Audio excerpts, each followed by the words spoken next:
মাস কয়েক আগেও আর 5টা মানুষের মতোই চলাফেরা করতে পারতেন এই মহিলা। সেবাশ্রয়ের ভুল চিকিৎসায় বাদ পা। এবার এই ঘটনায় অভিষেক বন্দ্যোপাধ্যায় সহ 11 জনের বিরুদ্ধে রবীন্দ্রনগর থানায় লিখিত অভিযোগ দায়ের করেছেন বিজেপি নেতা অভিজিৎ দাস ওরফে ববি। জানা যাচ্ছে, সামান্য হাঁটু ব্যথা নিয়ে অভিষেকের সেবাশ্রয়ে গিয়েছিলেন মহেশতলার 7 নম্বর ওয়ার্ডের বাসিন্দা মালতী বিশ্বাস। সেখানে যাওয়ার পর তাকে বেশ কিছু ওষুধ দেওয়া হয়। সেখান থেকে পাঠানো হয় মডেল ক্যাম্পে এবং রেফার করা হয় এমআর বাংলোরে। বিজেপি নেতার অভিযোগ, সেবাশ্রয় ক্যাম্প থেকে গিয়েছিল বলে কোনো গুরুত্ব দেওয়া হয়নি। পায়ের শিরা কেটে বাদ দিয়ে পরিস্থিতি এমন হয়, পা কেটে বাদ দিতে হয়।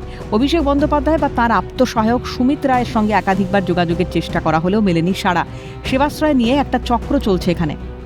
অনেকগুলো ওষুধ দেওয়া হয়, সেই ওষুধগুলো কারা দিচ্ছে, কে ডাক্তার, তার কোনো নেই, আপনি দেখেও বুঝতে পারবেন। এই সমস্ত তাতে কোনো রেজিস্ট্রেশন নাম্বার নেই, কিছুই নেই। এবং তারপর ওখানে মডেল ক্যাম্পে রেফার করা হয়। সেখান থেকে আপনার রেফার করা হয় হচ্ছে কোথায় দিয়ে, বাঙ্গুরে। এবং ওখানটায় ডাক্তার মানে সেবাশ্রয় ক্যাম্প থেকে এসছে বলে কোনো গুরুত্বও দেয়নি ডাক্তাররা। পায়ের শিরা কেটে বাদ দিয়ে ওনার পাটা আজকে এমন পরিস্থিতি হয়েছে যে পুরো পা কেটে বাদ দিতে হয়েছে।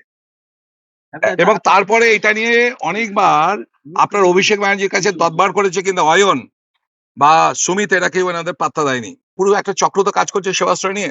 আজকে এই রবীন্দ্রনগর থানায় আজকে এফআইআর করা হলো। মালতী বিশ্বাসের ছেলের অভিযোগ, সেবাশ্রয়ের ভুল ওষুধ খেয়ে এবং ভুল চিকিৎসাতেই সারা জীবনের জন্য পঙ্গু হয়ে যেতে হলো। তার আরও অভিযোগ, সরকারি হাসপাতালে যেখানে বিনামূল্যে চিকিৎসা পরিষেবা দেওয়ার কথা, সেখানে ধাপে ধাপে বিভিন্ন পরীক্ষা নিরীক্ষার নামে 1,22,000 টাকার বিল করা হয়েছে। হাঁটুতে যন্ত্রণা ছিল, সেই যন্ত্রণা দূর করতে গিয়ে আজকে সেবাশ্রয়ের ভুল ক্যাম্পে ভুল ডক্টরদের ট্রিটমেন্টের জন্য ভুল ওষুধের খাবার ফলেতে মাকে আজকে পা সারা জীবনের জন্য পঙ্গু হয়ে যেতে হলো। ভুল ওষুধটা কারা দিল?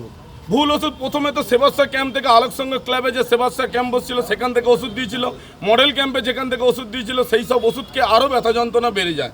তার ফলেতে আমরা ন্যাশনাল মেডিকেল কলেজের রেফারে গিয়ে ট্রিটমেন্ট করতে থাকি। দুর্ভাগ্য, সেখানে ট্রিটমেন্ট করতে গিয়ে পায়ের অপারেশনের শির কেটে গিয়ে, এবং আজকে ছবি দেখেন যে সরকারি হসপিটালে যদি কোনো ট্রিটমেন্ট হয় সম্পূর্ণ বিনা পয়সা, কিন্তু আমার কাছে 1,22,000 টাকার বিল আছে। সেই বিল ওনারা পার্ট বাই পার্ট কন্টিনিউ খরচা করিয়েছে, মায়ের বিভিন্ন ট্রিটমেন্ট করিয়েছে, মায়ের রক্ত পরীক্ষা করিয়েছে, এবং ওনারা বাইরে থেকে আমাদেরকে ওষুধ কিনিয়েছেন। অভিষেকের সাধের সেবাশ্রয়ের বিরুদ্ধে অভিযোগের পাহাড়। এমবিবিএস ডিগ্রিহীন বা আয়ুষ চিকিৎসকদের দিয়ে চিকিৎসা করানো থেকে সরকারি অনুমোদন ছাড়া ইউএসজি মেশিন ব্যবহারের মতো একাধিক অভিযোগ উঠেছে সেবাশ্রয়ের বিরুদ্ধে। মাটি খুঁড়ে প্রচুর মেয়াদ উত্তীর্ণ বা নষ্ট ওষুধ উদ্ধারের ঘটনাও সামনে এসেছে। অভিযোগ দায়ের হয়েছে ডায়মন্ড হারবার, বিষ্ণুপুর, পারুলিয়া থানায়। এবার রবীন্দ্রনগর থানায় এফআইআর। এখন একাধিক মামলায় জর্জরিত অভিষেক। শেষ পরিণতি কি হয় সেটাই দেখার। রাজীব নস্করের রিপোর্ট, ক্যালকাটা নিউজ।